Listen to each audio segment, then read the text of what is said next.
Hello and thank you for joining us on this Thursday afternoon. I'm Jurnee Taylor and here's a look at some of the top stories we're following today.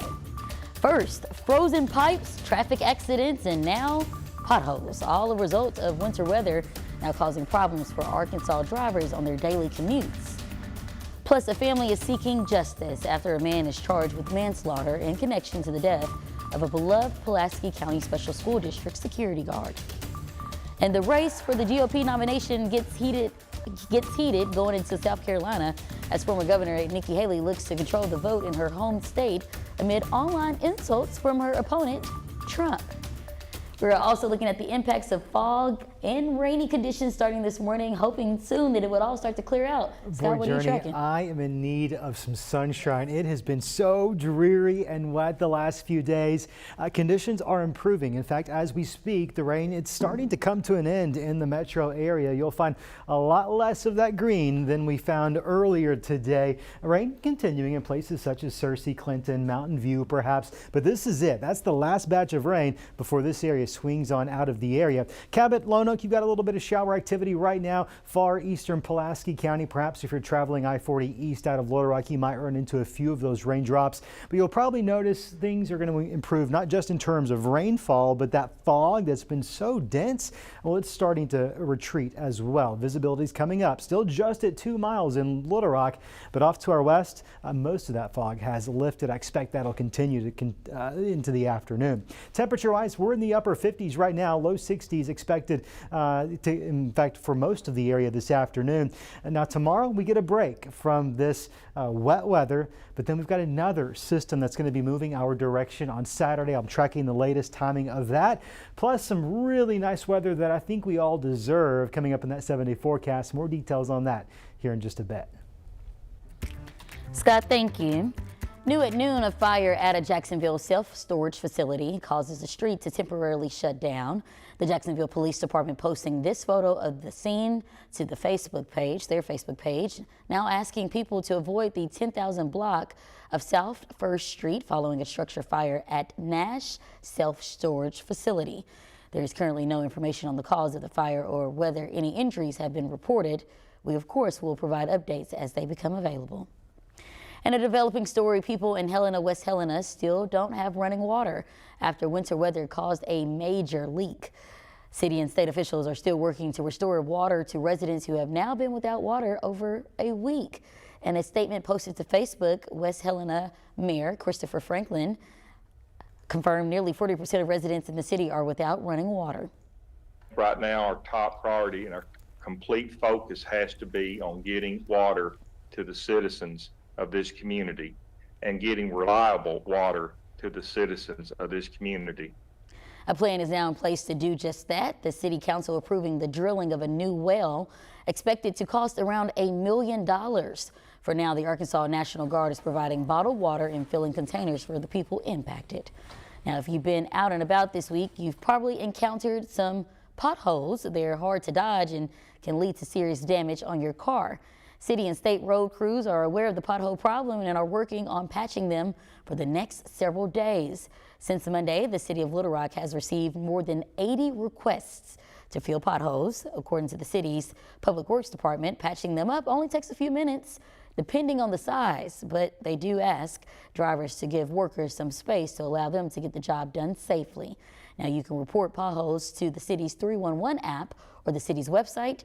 If you encounter one on the interstate, you can let RDOT know on iDriveArkansas.com.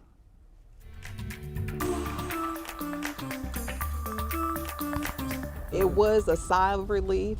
This is the first step after a tragedy. And a THV 11 update, a family taking the first steps towards closure after attending the first court appearance for a man charged with hitting and killing a school guard on the first day of school. Arkansas State Police arrested Desmond Ninkala earlier this week. However, according to family members, Ninkala has now been released on bond after pleading not guilty. He allegedly hit and killed Victor Montgomery back in August as he directed first day of school traffic in front of Robertson Elementary.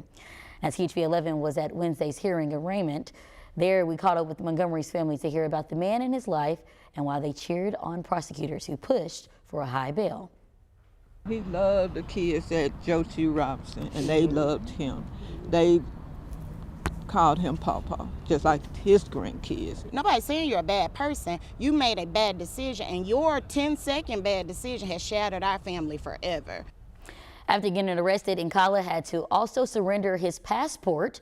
We'll continue to update you on this story as we get more information. In the Republican presidential race, former South Carolina Governor Nikki Haley is campaigning in her home state, trying to narrow the lead held by former President Donald Trump. Caitlin Huey-Burns reports from South Carolina. Bring it, Donald. Show me what you got. My fault. As pressure mounts for Nikki Haley to drop out of the race, the former South Carolina governor is taking the fight to her opponent. He didn't talk about the American people once. He talked about revenge. And Trump is stepping up his attacks on his former UN ambassador. About an hour after Haley announced a surge in donations, We have raised $1 million since I gave that speech last night. Trump took to social media Wednesday, warning Haley donors anybody that makes a contribution to her campaign from this moment forth will be permanently barred from the MAGA camp. Trump, he's such a bully. In Haley's home state, we found some Republican voters encouraging her to stick it out. Shauna King voted for Trump twice, but is now backing Haley. She's not name-calling, she's not rude, she's to the point, she's honest, she's a fighter. You just want her to stay in this until the last possible minute? I do, because Trump is going to try and force her out. He's going to try and intimidate, make her look bad. Stay in it, you know. But others, like Lauren Poe, are undecided. I like Trump. I think he can fix all our problems, but I don't want the chaos of the Trump-Biden thing, so I do like Nikki, but I really don't know which way I'm going to go.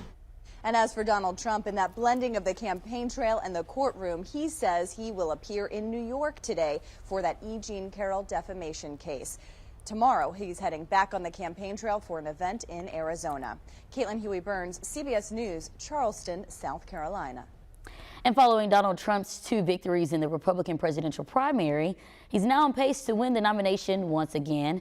However, many want to know, if Trump gets elected president again, could he serve 2 more terms? Well, the simple answer is no. According to presidential terms set by the 22nd Amendment, quote, no person shall be elected to the office of the president more than twice. Trump was elected president once already in 2016. If elected again, he will be ineligible for a 3rd term. Now back here in Arkansas, voters go to the polls on Super Tuesday, March 5th. Early voting for that begins in about a month on February 20th. While you don't need to be registered as a Democrat or Republican to vote in these primaries, you'll be asked which ballot you want to use at the polling place. There will also be the first round of voting for judges and other nonpartisan races. Nearly 9 months after the March tornadoes, Little Rock is one step closer to getting some damaged parks repaired. The city board approving a resolution to spend more than $400,000 for repair jobs at parks. An outdoor area of Murray will get rebuilt along with the tennis courts at Reservoir. FEMA and insurance money will cover the spending of these projects. And also happening today in Pine Bluff, they will get a chance to hear from people in the area running from mayor and city council. Arkansas community organizations and interested citizens for voter registration are hosting a forum for the candidates. A big item we're expecting them to address is neighborhood safety and ways it can be improved. The forum will start at 6 p.m. at the Reynolds Center on West 3rd Avenue. And tonight, the Little Rock Police Department is hosting a quarterly meeting. It will be at the Southwest Substation on Baseline Road starting at 6 p.m. You can learn more about the latest crime statistics and trends and offer feedback to LRPD officials. A new report shows the economy grew at a strong pace during the end of 2023, but where do things stand in 2024? Coming up, a look inside the numbers of the year's projections. I've also got to look at some numbers coming up in that 7-day forecast. They're numbers that I think we're all going to enjoy. We'll have a look at that forecast and more coming up when THV 11 News at noon returns.